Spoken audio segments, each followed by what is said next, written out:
প্রতিদিন তো daily vlog share করা হয়, আজকে ভাবছি একটা রেসিপি শেয়ার করব। ডালের বড়া, এটা তো সবারই খুব পছন্দর, ছোট থেকে বড়। তো আমি প্রথমে ছোলার ডাল আর মুসুর ডালটাকে আধ ঘন্টার জন্য ভিজিয়ে রেখেছিলাম। তোমরা ওভারনাইট ভিজিয়ে রাখতেও পারো, আমার সময় ছিল না তাই আমি আধ ঘন্টা ভিজিয়ে রেখেছিলাম।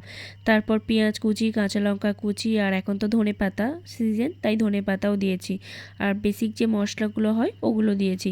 তারপর আমি কড়াইতে তেল গরম করে একটা একটা করে বড়া আমি তেলে ছেড়ে দেব। তারপর আমি বড়াগুলোকে এপিট ওপিট করে লাল লাল করে ভেজে নেব।